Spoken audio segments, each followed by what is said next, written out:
Hi, my name is Emeka and welcome to Growth is Personal. Each week, I share insights and strategies that will equip you to accelerate your personal and professional growth and bring you conversations that will empower you to thrive in life, career, and business.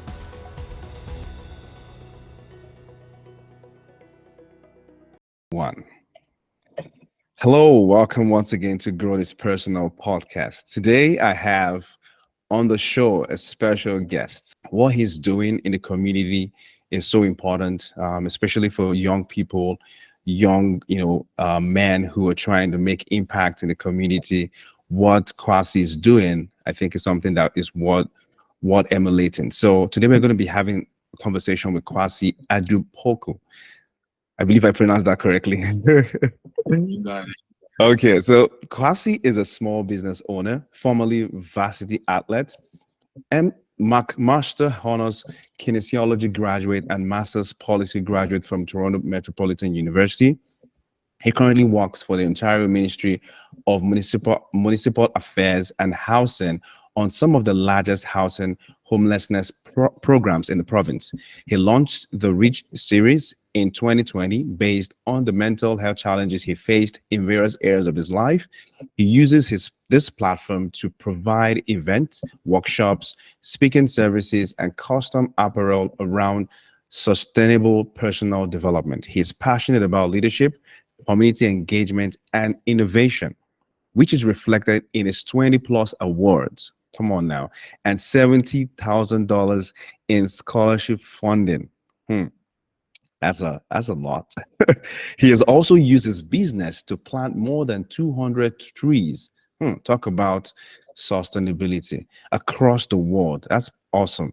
And provide 18 free therapy sessions for individuals. I believe you've even done more than that now. Quasi aims to apply interdisciplinary approaches to his learning and life, which he often touches on when he speaks. That's a powerful profile for such a young man. Kwasi, it's good to have you on the show. I know I've introduced your profile, but there are probably some things that you want to share about yourself that can get us started and get to introduce you to our audience. So Kwasi, tell us a little bit about yourself and what are the things that have helped you as an individual, as a professional, navigate your way in your career. Like what are the things that we can look back and say that these were the things that brought me to where I am today? Go ahead, Kwasi. Emeka, the first thing I want to say is thank you for the intro. Like you really gassed me. You got me feeling good on this Friday afternoon.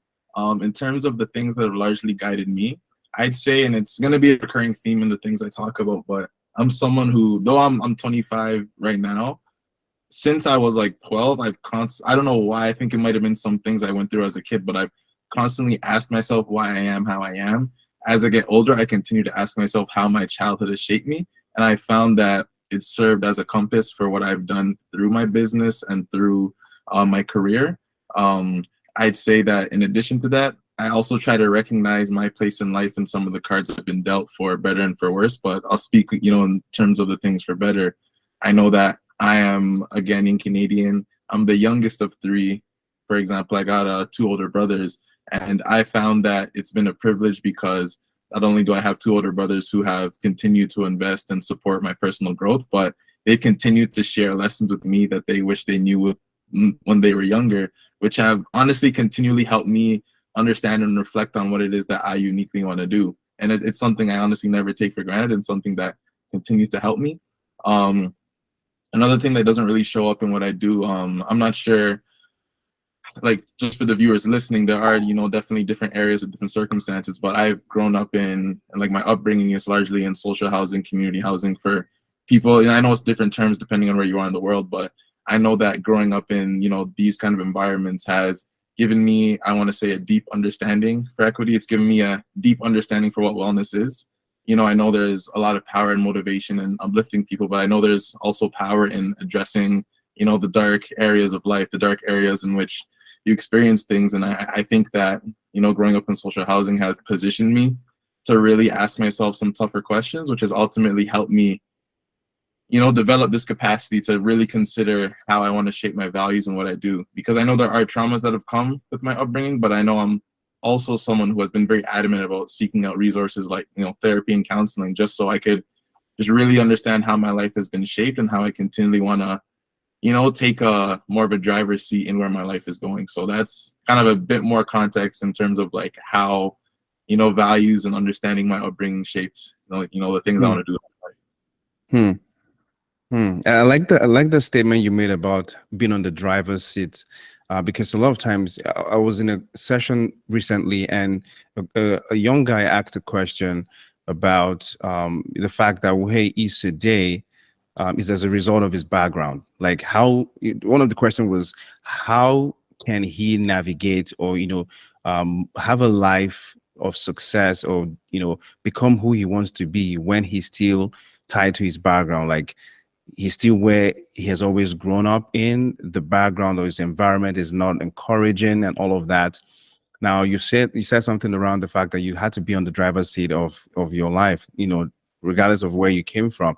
So talk to someone who is in that situation, if you to advise that young guy who says, this is my background, right? I've been in a place where no one is really looking forward to anything more than what they are doing right now. No one is really driving to become better and all of that. So how do I begin to be on the driver's seat when my environment is not encouraging to do that? So what have you done in your own case to be on the driver's seat? What were the things you did differently? That's a very great question, and a very real one, because there are just so many layers to this idea of feeling control in our lives. And I think for me it boils down to three things. I'd say it's awareness, acknowledgement, and action. And just to preface this, I'm gonna say this in the most validating way. Wait. You just said something so profound and you just breezed through it. Please, let me go back. You said three things: awareness. What's the other one again? Acknowledgement and action. That's powerful. So walk us through those three steps.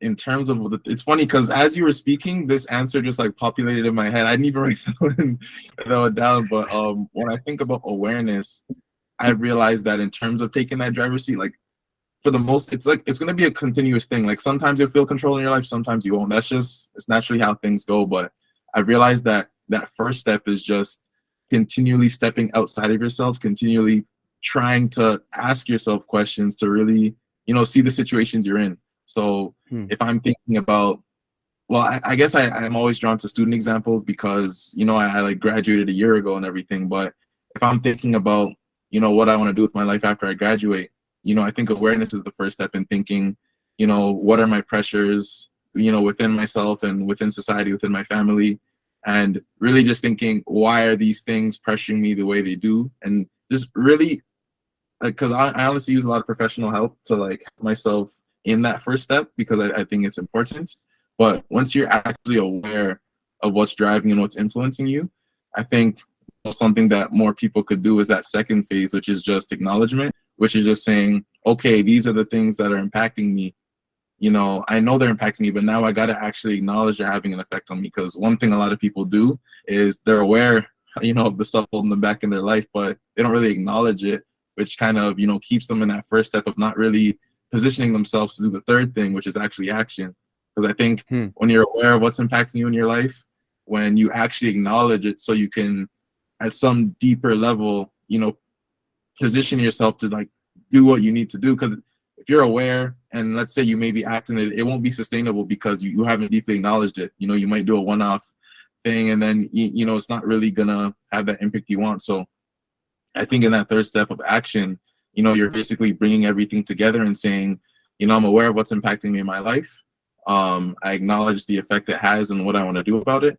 And now that I have recognized this at a deeper level, I'm going to do what I need to do as consistently as I need to. And one example that pops up, I guess I'm rambling here, is like, when people say they want to go to the gym more, a lot of people can be aware that, hey, I want to go to the gym, I want to improve my lifestyle. But until you deeply acknowledge, this is what I need to do to get some of the results I need to in my life, you might go and January for like a week, and because you're aware that you want to go to the gym, but because you haven't deeply taken the time to acknowledge it, we're habitual creatures. You won't put yourself in that position to continuously do what you need to do to make it a habit that'll help bring the results you want. So that's kind of like the 3 steps. Just again, awareness, acknowledgement, and action.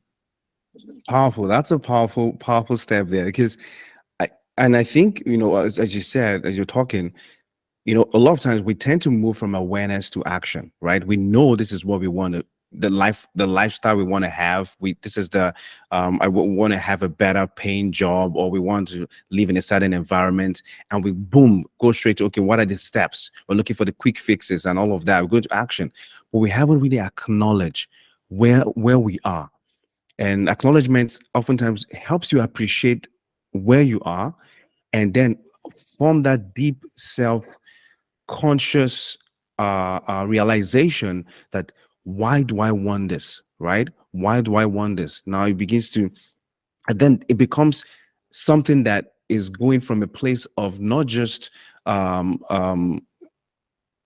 external validation, but now it's like an internal conviction, because you know why you want to do this thing, and it is now deeper. So it's almost like awareness, and then acknowledgement makes it go deeper, so that you have a stronger root. And then when you take action, you are able to stand even when adversity comes. Because what happens is people go out to do action, and when they're not getting results because there's no deep root in acknowledgement, they begin to get frustrated and they go back to square one, right? So that's a powerful thing you just share with us, this the kickstarted conversation. Thanks.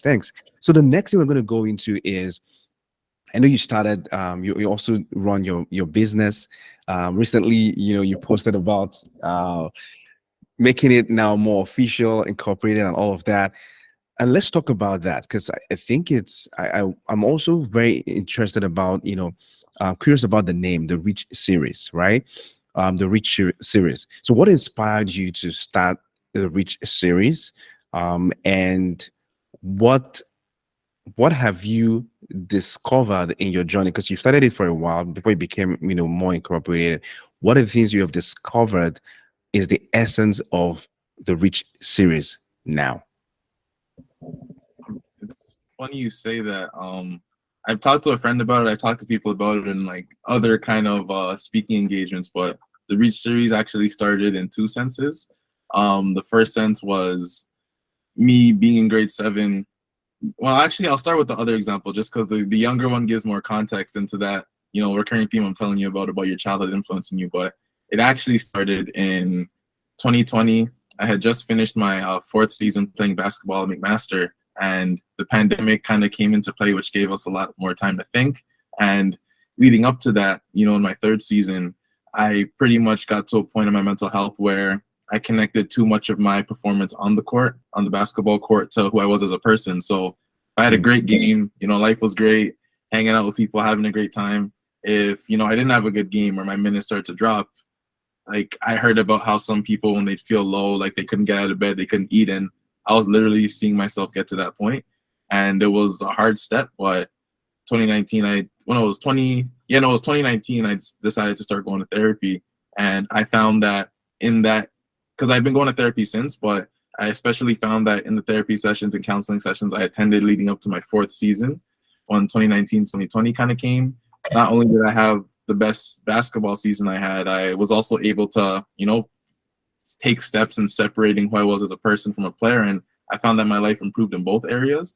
And I ultimately wanted to kind of share what I learned with other people. And I was very hesitant at first, but I had a mentor by the name of Vince Luciani who runs a life coaching business, which is very great, legacy coaching. And he literally, because I gave him every reason why I didn't want to start a business. I'm like, oh, I'll just support you. I love what you do. Oh, I'll just dive into my schoolwork. But he's like, you have a unique voice that may not fit in a lot of careers, and I hope you could create a platform out of it. And with his encouragement, I then created that platform, which started off as, life coaching and workshops that, brought in good money. But then as school was picking up, I started pivoting into more community events. So then I, started reaching out to people I knew who were professional athletes in different places of the world, some people who like were coaching Team Canada, where like have coached the NBA G League. And I started expanding beyond sports and mental health to like things like financial literacy, entrepreneurship, even custom apparel, because I just like the idea of helping people express themselves, and now the Reach series just continues to grow into this sphere where I'm trying to help people in ways that I wish I could have had when I was younger, which, brings me back to the second reason that I told you the Reach series started. I remember being in grade 7, and I suffered because I used to do track and field. I played basketball now, but did track as a kid. I suffered a very traumatic knee injury growing up, where I just remember it vividly. I was doing long jump. I winded up. For some reason, I was like, I'm going to put my all into this jump. I was sprinting as fast as I ever did. And then right when I took off on my right leg, I just heard a pop, and my knee literally broke in two, and it forced me to have a metal brace in my knee. I was told that if I got surgery a day later, I probably wouldn't have been able to walk properly for the rest of my life, let alone play sport. And my brothers, basically, especially my middle brother, Nana, he convinced me to just get into basketball. And because he knew I loved playing sports, but I was ready to give up. And I basically, for some reason, told God that I just wanted to use basketball and my experiences as a tool to kind of help people, because I got in a dark mental space where no 12-year-old should be, if I could be real with you. And it really inspired me and gave me this fire to say, I don't know where my life is going, but I know I want to kind of be a testament to what can happen when you believe in yourself. And basketball just happened to be that vehicle. People who knew me in high school knew that I'd try as much as I could to work out in the mornings, at lunchtimes, after school, playing in rep clubs outside of that in the summers. I literally wouldn't see people sometimes because I'd just be literally working out 6 hours of the day. It was, when I think about how much I was training, it didn't make sense. But at the root of it, I just wanted to use my experiences to be a testament to help people through whatever it is they may be battling. And that experience I had as a child basically fueled and propelled me to a lot of the moments that, I speak about now that have shaped the Reach series. So I'd say that's been my business, and that's been my journey, which has largely been a testament to things I experienced as a kid. So the Reach series is almost like you reaching out. Is that it? Mm-hmm. And or people trying to, that if you're going through that phase in your life where you feel like things are not making sense, you're not making progress and all of that, reach out, right? The idea is to reach out. Is that the case? Community kind of thing? It's funny, that's a big part of it, but another large component to it is just the fact that, like I told you, I often struggle with confidence, especially, on the court. And my 2 older brothers who played basketball recognized this, and my oldest brother made a men's league team. So when I was 17, I think I was playing in those leagues with guys twice my age, playing pro, playing wherever. And we basically have this team to this day. It's been going for 7 years now, called the Reach, where our whole focus is just on, literally just trying to uplift each other, have fun playing basketball, because many of us had situations where, we were on teams where we may have felt undervalued or underappreciated. And we just made it a mission as we played together to just uplift each other and remind each other of the players we know we are. So the Reach is a big symbol to me in terms of believing in yourself. It's about, understanding your values. And I call it the Reach series because this business is just a extension and one of many ways in which, I want to use my platforms and things I've learned largely through how my brothers have inspired me to help others. So that's why it's the Reach series, because I'm doing different things in different ways. Oh, awesome. So let's talk about how you've been able to build a community around your business. And I think, in this day and age, one of the things that the world is beginning to realize is the power of collaboration, the power of, not going this journey alone. And now when it comes to your business, how have you been able, and, in your career, how have you been able to build a community of people that support you, right? That wants you to succeed? And what role has this community played in your success? I'd say the very interesting thing about community building, and I've recently started to share this with people, because like you, there are many things that you kind of innately know, but you have a hard time bringing into words until you sit with it enough. But I found the biggest part of my community building has just been in investing and engaging with people for the sake of, engaging with them. And when I say that, I know a lot of times when we think about community building and networking, it's all oh, what can I get from this person right away? The first conversation you have with someone, you're just talking about how they can get you a job. There's that side of networking we know. But I found that my version of networking, and it's something I used to be hesitant to share because I think, oh, people, like, just in human nature, people might hear my approach and then they'll just, operationalize it and kind of take the authenticity out of it. But I realized, and I'm confident, that this isn't really something that you can fake, but something that's been very helpful to me. When I engage with people, I really just try to have conversations with them, and I really just try to learn and understand what they value and how there's like alignment there. Because and this is like one example that really sticks out to me, because I'm not sure if you can see it because it blurs, but this was like an Athlete of the Year award I won when I was at McMaster in undergrad. But I actually got a job when I got the award, and it was for like the most unexpected reason. And this is just an example of my idea of like community building. But I posted the award on LinkedIn because I was just, LinkedIn, you're happy I got an award. And then a mentor, now a mentor, like a very, trusted influence in my life. I guess I'll like keep it anonymous for now, but they actually commented saying, "Oh, the person the award was named after was a very big influence in my life. Congratulations to you." And I knew they like, had a big business and all those kind of things, but it sounds very weird, but in my mind, like, that wasn't what I was thinking about. My whole thing was, oh, your mentor is who, like the mentor of like, passed away and I got the award in their honor. I was just genuinely curious. Oh, I'd love to hear more about, this mentor and who they were in your life. So we had an hour-long conversation. It was amazing to hear about, this person who I'd never met, who I got the award after, like their parallels in how they went about life and how I did. They played football. I played basketball. There are other kind of things as well. But at the end of the conversation, he said, "Oh, like, I just have a good feeling about you. I think you'd be a good fit for my company. Like, why don't you interview?" And then I got a summer job just because I was interested in an award that I got in honor of their mentor. So that's just an example of how, to me, community building has just been trying my best to take an interest in people's lives and values, because, we all have 24 hours, we all have different experiences, and we all have different things that have shaped how we view life. And Yeah.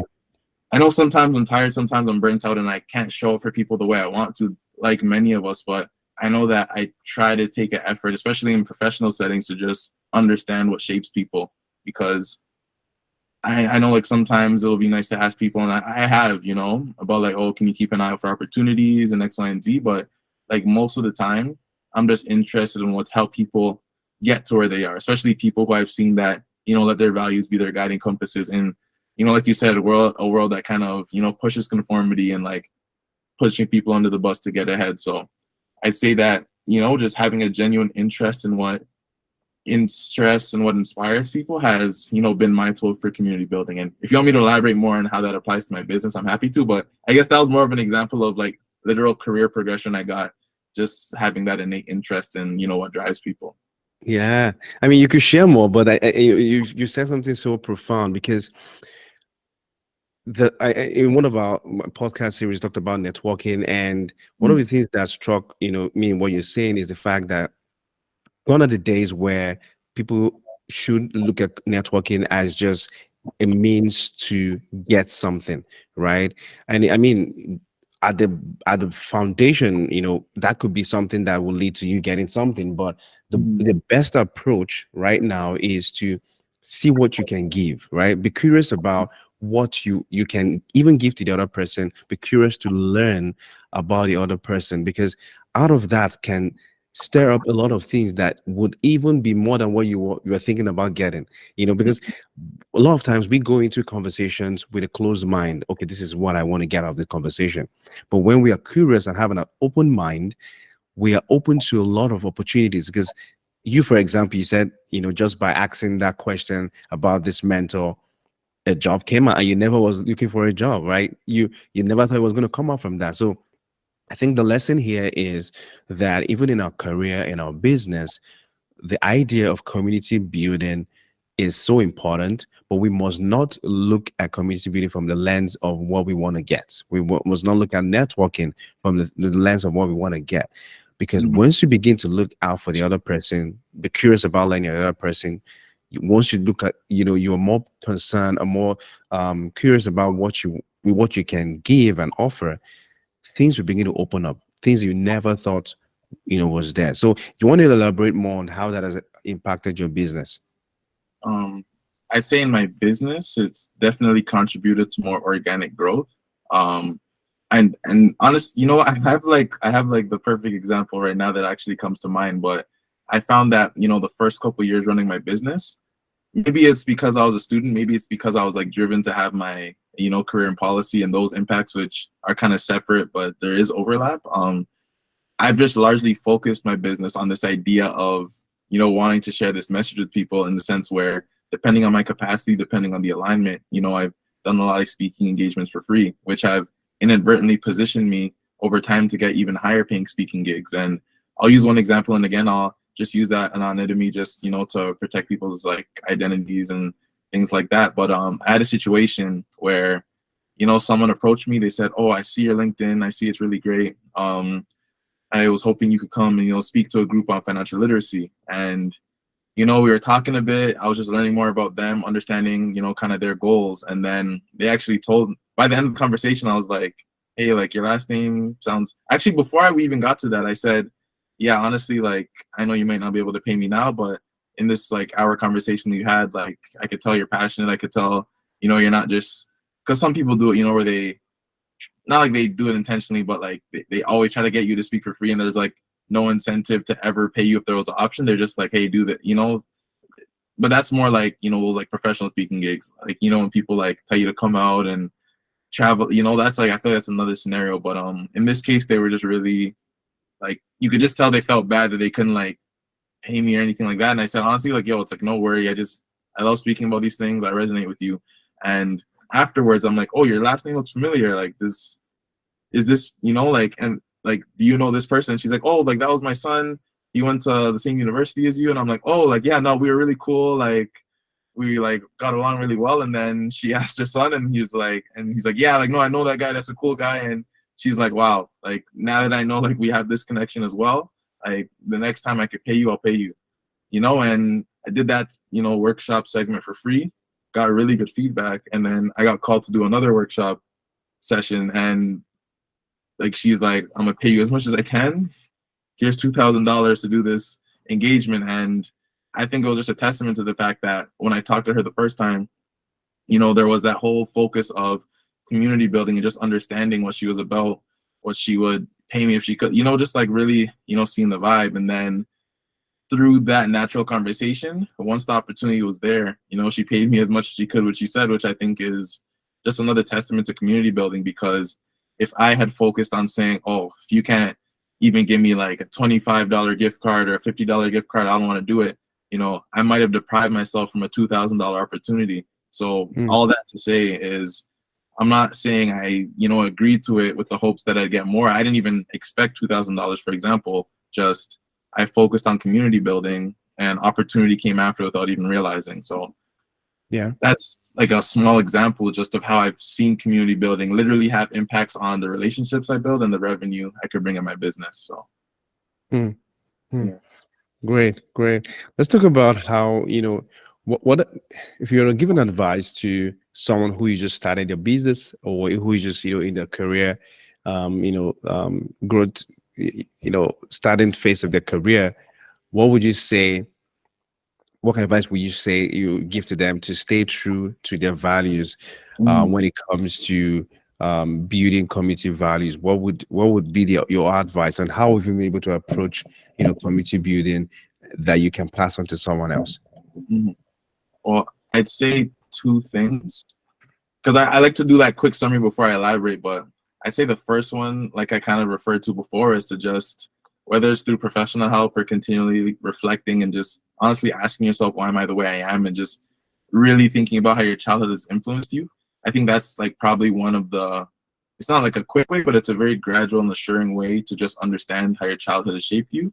And the second one just being, I had it and then I elaborated. Okay, I said the childhood point. I'm sorry, could you ask the question again just so I could, because you said it and then I had it and then I lost it. Right. I mean, it's around, you know, the advice you give to someone who wants to stay true to their values, right? When they're building community. I found it. I found right when you said it. I don't know if you know Jimmy Neutron, but I had a brain blast. But my advice is just to find the intersection between, like I said, your like the value you add to companies and the value you add in terms of your skill set and what you value as a person. Because if there's, and Emeka, you could definitely stick to it as well, but I know with a lot of the jobs many of us have, you know, there's not always going to be that complete value alignment. There's always going to be, Yeah. you know, elements of our work that, you know, we're not necessarily, you know, jumping out of our bed to do. But I find that when there's enough, you know, value alignment in what you do, for example, it can, you know, give you the motivation and the fulfillment to take care of the other things. Because with me, for context, and Emeka, you can relate because we're both in public service, you know, even the job can be tiring. I know at the end of the day, I'm, you know, a part of working to help more Ontarians get houses because I'm like working in like some of the homelessness projects, and sometimes I'm just doing hours and hours of Excel work, and it can, you know, feel daunting just, you know, putting on my blue light glasses and just looking at screens so my eyes are twitching. But I know that, you know, in that value of just helping people and uplifting people and providing opportunity, you know, that gives me the motivation to take care of the things I don't always want to do. And I've honestly learned that one from basketball too, but it's just like another example. But that's the first point. And then, yeah, just for that other point of like your childhood, I think just understanding elements of it will really prepare you to understand how you could bridge it to your life. Because I know as a kid, for example, you know, I wanted to be an astronaut. Like I wanted to be an astronaut. I had like my big book, jumbo book of space. I got a Scholastic Fair, and you know, I'm not necessarily. I don't think I'm gonna be an astronaut now, but I know a thread that connects between being an astronaut and a lot of the work I do now is just a commitment to understanding the unknown.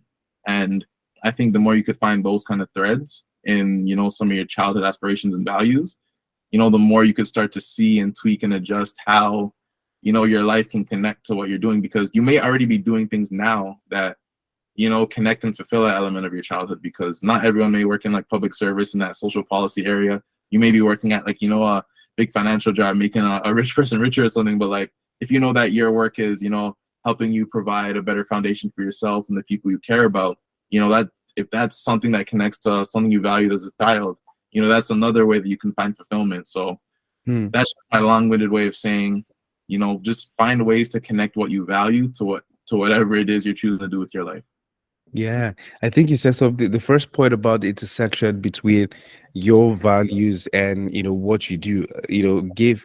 I think I'm just going to share something away from that, where oftentimes we are in careers or we're in jobs that some of us find fulfillment in doing it, but some people don't find fulfillment. Even though they have to do it because it's required for them, to be able to make meet their daily needs and all of that, but another thing for people to realize is that you can always find time to begin to do the things that connect with you at your core, right? Because that's how you find fulfillment. That's how you be in a place where you are at peace with yourself. And you talk about wellness, because a lot of times people say, oh, I'm in this job but I don't like it and all of that. Well, why don't you find some way to express the things that would resonate with you outside of work, right?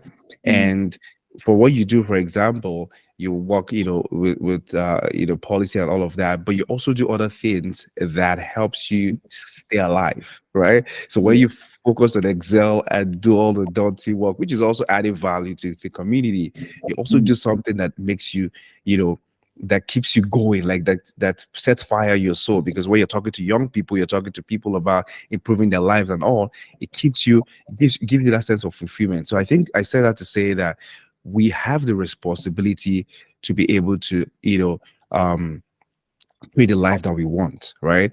Regardless of what we do. If your work doesn't, your current work or your job doesn't really give you that fulfillment, you have to find ways to give expression to that. And the internet has helped us to do a lot of things where you can leverage the social media, digital media, to be able to give expression to those things. Even if it's not social media, on the community, find something that resonate with your values, and find a way to express that in the community. And I think when we begin to do that, a lot of this mental wellness would be something that we'll begin to get a grip on, because sometimes people get tired. Like, you go to work and you're back home, you feel exhausted, and you'll ask yourself, is there no more to my life, right? But I think if we begin to think about how else can we express our values, how else we express the gift that we have, and we take the risk to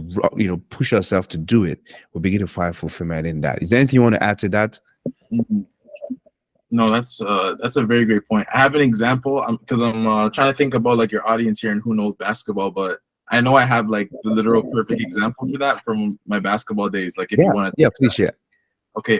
Just for context, with you, my role when I played at McMaster, I was one of like the high motor, high energy, just really hustling, putting their all on the table kind of players, and I was in the top 20 in the country at a point in offensive rebounding. In one of my years, I actually led like all of Ontario in offensive rebounding. And, people who watch my games, they might have thought that was all I was as a player. But if I could be honest with you, I remembered that, there were times where I really struggled with having that role because I'd talk to my friends and I'd say, oh, I could shoot, I could dribble, I could do X, Y, and Z. How come all I had to do is rebound? And I just remember that, like, one of my friends who they're like a youth sports national champion on the women's side, they're like an amazing player, amazing person. She told me, sometimes when you're having, she used an analogy, sometimes when you're having dinner, you have to have, the vegetables before you, get the big piece of chicken that you've been waiting to eat. And in this case, it was basketball. Like I had to rebound to the point where I gave myself exercise-induced asthma, which is like very hard. Like I was literally pushing myself to my limits all the time for the team. And literally I found that, focusing on rebounding, positioned me to help my team win. It also positioned me to touch on my values, which is just helping people through, my adversity, through pushing myself. And when she gave me that tweak where, I'm doing part of what I don't want to do as much so I could help towards these greater picture things, it positioned me to not just be a greater value on my team, but I was like in my school's history books because I rebounded so much. I think I'm like 8 right now in the all-time rankings. But all that to say, I think with a lot of the things we do, we might not want to do everything all the time, but once we understand that, the tougher parts can give us a foundation to do more of what we want, or can position us to have more of what we want to have eventually, we'll realize that the struggle is worth it. That's a great point. That's a great point. Yeah, I think I will not say further because you nailed it. Yeah, because oftentimes, sometimes just the consistency in that thing, will give you the results, the compounded. It's almost like it's compounded, and then you begin to reap the reward later on. Good point there. All right, let's talk about what role you mentioned something about authenticity, and I want to take you on that. What role has authenticity play in in your career, in you building your business, and how do you stay authentic as a person, in this world where everyone wants to confirm, right? People are quick to gather around something that is known or something that is popular, right? But how do you stay authentic even when it feels like you're the only one doing it your way? Honestly, I'll say that was the question I had the hardest time with, because it honestly challenged me to realize that authenticity is such a subjective thing. Because even when I think about the fact that you and I have brands, for example, where people who are much more than the brands we put out and the stuff we communicate online, but there are people who may not view our messages as authentic. I know I've definitely encountered that, where I've heard what people have said behind closed doors about me, and I've realized that a part of authenticity is understanding that not everyone will always understand you. They may not understand the complexities of who you are, but in that process, to make sure that at least you can look yourself in the eye at the end of the day. Because one thing that I luckily happened to do from high school, I bought a book. It's called Mind Gym, because like I said, struggle with confidence with doing anything and everything with basketball, but this has helped me in my life. The book had one challenge to say, at the end of the day, if you want to get better at leaving and putting it all on the table, try to get comfortable looking in the mirror and just, even if it's 5 seconds, even if it's 10 seconds, even if it's a minute, asking yourself, am I staying true to myself? Am I doing everything I think I can do? And I found that it was uncomfortable at first, but now it's kind of like a natural habit where if I'm like brushing my teeth, like I could look at myself in the mirror and like have that quick check-in. And I found that over time, it's helped position me to just continually ask myself and challenge myself when I feel like I'm not being true to myself. And it's definitely showed up in how I've gone about my career. It showed up in how I even was like a basketball player, and it's definitely showed up in my business, because I'm not always true to myself, if I could be honest about that. But this capacity to look at myself in the mirror positions me to continually get closer to doing that, because we all do things that make us cringe sometimes. I'm not going to say we don't, but I think just that capacity to continually question yourself and be open, to trusted people questioning you, I think gives you that best chance for building that continually evolving platform for authenticity. Because like I said, it's a subjective and ever changing thing, and life will always find a way to challenge that for sure. But yeah, look at yourself in the mirror and ask yourself critical questions about what do you, and it's really, I think a lot of times authenticity requires a lot of self-reflection to see, are you really living true to who you are and who you want to be, right? Because a lot of times authenticity would not, like you said, subjective. It would not sync with everyone. Like not everyone would want to see you as your real you, right? Some people want to just see a version of you, right? So maybe a version of you is someone who is very empathetic, who's more concerned about helping people than all. But some people just want to see a version of you where you want to just get straight down to business and don't care about how people feel, right? But when we begin to ask ourselves a critical question, that what do you want your life to be remembered for? Like at the end of the day, when all is said and done, what would you prefer to be remembered for, right? Is it remembered as someone who was a villain, or someone who was someone who had the heart of everything, wanted to just want the best for people? So I think you made a very great point there. And if you look at careers and business, and you look at the people who today we emulate, we can tell to an extent these are people, and I don't want to mention names, but we can tell at the heart of people who are living true to their potential, who are making impact, there's always an atom of authenticity. They're just living their full, but like they're just themselves, right? Like I won't mention names. Like you hear sometimes people like, oh, I don't want to listen to Gary V. Gary V always use the swear words and all of that, but as much as it might not align with everyone, but he's living true to who he is, and he's adding value, right? You might not like the way he goes about his the languages he uses, but he's just living true to himself, and he's making a lot of impact, right? You talk about Mel Robbins, right? And that is what I think a lot of us missed out on, because we try to be someone else because we don't feel like the version of us that's authentic is going to be accepted by people, right? I've had people tell me things like, oh, I don't think I can share that kind of story. The things you share on LinkedIn, for example, I don't think I can share. Like, what will people say? Oh, you were walking in the store? How?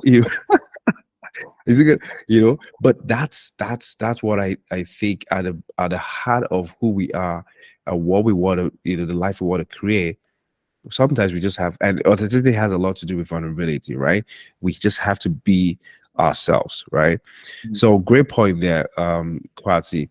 Let's talk a little bit before we wrap things up here about for someone who's struggling to find their purpose, right? Someone who's struggling to live life on their terms, right? What can you say based on your journey has been able to help you, right, to number one, find your purpose and live true to it, regardless of what people are saying, regardless of the struggles you faced, but you've been able to, you've been able to find your purpose, you've been able to live true to your values. What would you say advise to someone who is just starting out, who is trying to find a purpose, who is struggling a lot with, navigating their way in their career? Where you are right now, what insight can you share that that has helped you, that can also help someone? In Because terms of that's like a big So many questions in one. Yeah, no, it's okay. I'm gonna try my best, and if I miss anything, I know you got me. You're gonna let me know, like, brother, Yeah, you could add yeah. this. I'd say the like one of the biggest things, like I said, I'm like a broken record at this point. Just continually reflect on how your past has shaped you. Um, I have like a therapist I told you I speak with, and she gave me a great analogy that we kind of talked about, where a lot of times in our life, it's almost like we're traveling in fog, where we're not really sure what our direction is. We're not really sure where we're going, and that fog kind of represents lack of clarity in our life. But Mm. when you take the time to ask yourself questions, you take your time to reflect on your past, potentially work with therapists, counselors, trusted friends who you could talk to just unpack what's going on mentally. You could get outside of that fog, and the further you can separate yourself from the fog, sometimes the more you can actually find the direction you need to go in. And I found that professional help, that commitment to asking myself why I am how I am, that commitment to and I'm a director to the viewers again, just asking yourself what has shaped me. If something happens to you in a moment, asking yourself why is this affecting me the way it is. Just that commitment to asking yourself questions will continuously position yourself to understand the answers you need to kind of make the change you want to make in your life. And I'd honestly say to be open to change as well, because if I could be honest with you, I said I wanted to be an athlete growing up. At a point I wanted to be an NBA player. At a point I wanted to be a physiotherapist. I had all these thoughts, and I know I'm not in a position to do certain things, but I found that being open to change, being flexible, and understanding that life comes in different directions, I found it's Right. been very helpful for me to go about things. Because one thing I think about in terms of things I want to avoid in life, just the idea of thinking I'm a failure in a certain sense, or like living with that for like a large chunk of my life. Like, we only got one life to live. I've just found that redefining what I view as failure, redefining success, it's just positioned me to be able to make the impacts I want to do, and to get through my days being able to look myself in the mirror. Because like right now, for example, I'm not an NBA player. I don't think that's going to be in my cards unless I touch a Magic basketball and Space Jam. But I found that making that tweak and pivot in my mind, that that's not the goal I may attain, but there are just so many other things in life to be grateful for. There's so many other areas I can add value in life. Now I'm not carrying that sense of regret for professional aspirations, because I just see so much more for me. And it's one thing I'd really want to encourage people, because I know how easy it can be to just think about how much more you need, but it's just really important to think about what you value and what you have now, as much as you may have heard that before. Because I know there's financial freedom, I know there's all these goals, but just continue to ask yourself, and you get rid of all the external pressures. Like, I know it's important to have money, I know we need that financial security, but just continually ask yourself, like, what do I need to feel okay? Because it's different for everyone. And I think that can be a big guiding compass and how you go about doing what it is that you're destined to do. What do you need now to feel okay?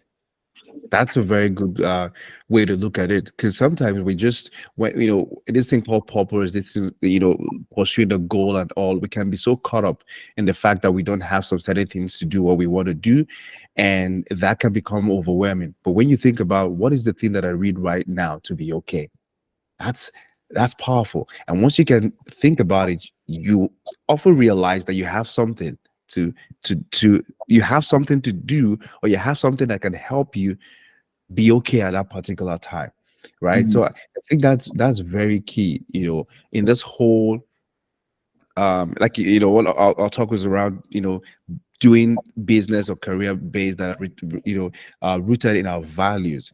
And I think a lot of times we need to get to that point where we are comfortable with where we are right now, and then begin to map our way for the future. But at some point, we just have to be at that place where we know that we are doing what we need to do at this time, and we're going to do something better next time, right? And because the pressure of of success, oftentimes, of getting the next thing, oftentimes make people stay in a place where they become so depressed, right? They become so worried and anxious. But when you know that as long as I have what I need right now, I'm okay, and I will keep pushing on, right? So Mhm. Great insight there, Kwasi. Before you go, we usually ask our guests three final questions. Mhm. First question there is, who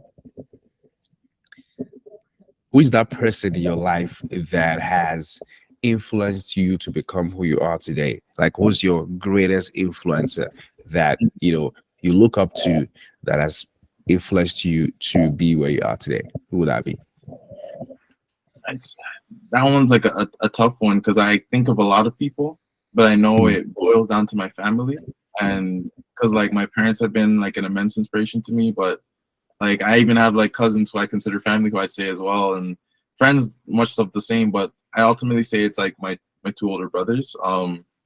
I find that I'm someone who constantly doubts myself, even with all you've seen me achieve. Like I'm the kind of person, if the wrong people are around me, I'll literally undermine and undervalue literally everything I'm doing. And I found that my brothers have been staples in my life because they've continuously helped me see more for myself. Yeah, Hmm. we like, beefed and did all the WWE moves and fighting as kids. But as we got older, I just realized that, these are two people that want to see me win in every way, shape, and form. And it's just giving me the confidence I need to put myself in positions, even to be able to speak here with you right now. And I like literally just owe so much to them. And they like inspire me to, do my work, in policy. They inspire me to, be a better person. They inspire me to want to find ways to help other people. And like I just think it's something that gives me like a fire every day to kind of like be a bit better than I was before. So I definitely, that's like my long-winded way of answering that question. Awesome. Your two brothers, the ones on your website that you speak together, those are your Mhm. brothers? Yeah, yeah, Oh, like blood brothers? yeah. Blood brothers. Yeah, they're my blood brothers. Oh, okay. Nice. I thought they were like friends who became brothers. Oh, nice. Oh Nice. yeah, I'm the youngest. I'm the Oh, okay. That's cool. All Mhm. right. So the second question is, what is that book that you recommend to anyone who is going through this whole this identity, somehow kind of identity crisis, where they're trying to figure out who they are, where they're going to, what their values are? What is that book that has been pivotal in your journey that you can recommend? I can see you trying to look around to Yo, find the book. honestly, if I could be real with you, I'm like pulling stuff out right now because I have like a library of like 20 books. So I'm just Journey books, I know. I have more in like my thing over. Like I read a lot. I'm not gonna lie to you. Right. Okay, that's good. Okay. In what area? Because I have books like some are in like relationship itself, some are with like productivity, some are with like Right. business. So like, if you could be Let's look at specific. let's look at books from the place of personal growth, like becoming all that you were, designed to be. A book that has really pushed you to want more from life. Mhm. I'd say the blurriness isn't gonna work, but it's called "Stillness is the Key" by Ryan Holiday. Hmm. Um, I read this book. I think I read it in like my undergrad experience, and I found it great because I had a phase where I was just reading like personal development books and all that stuff all the time. They all started to sound the same about like pushing yourself to your limits and X, Y, and Z. But this book literally just talked about how Hmm. through taking more time to relax and prioritize like your wellness and developing the capacity to be still, you kind of position yourself to do more. Because they even had Hmm. an example about like how the power of going on walks when you have to think through complex projects can help you find your answers going on that walk. And they use all kinds of historical examples of people throughout Hmm. history. And yeah, Hmm. I found that book to especially be very helpful in my life, at least. Stillness. See that? Stillness is the key. Hmm. Yeah, there's Yeah. not. By Yeah. Ryan Holiday. Nice. Mhm. That's a good one. I probably should Mhm. get that one too. I haven't read that book, because Mhm. that title really resonates. Stillness is the key. Yeah, Nice. sometimes you just have to find the stillness in the chaos, right? Because Mhm. sometimes life can be chaotic. Like you're busy, you go to work, you have a lot going on in family and all of that, and sometimes just having that still moment where you do nothing, just reflect and all, can be so powerful, can be can be life changing. But no, I'm going to do what I have not done before in this segment of question is so far in reading the book, what can you say are the ways that people can create that stillness? Like, because I'm thinking, is it okay now taking a walk can be part of it, but what else can someone do, if you're in an environment where you can't even take a walk, for example? What can you do to create that stillness? Right? Is it going to sleep? What would you say? I'd say two things come to mind, and one's like a very big work example, but I know Mm, the biggest one is just understanding how you can prioritize things.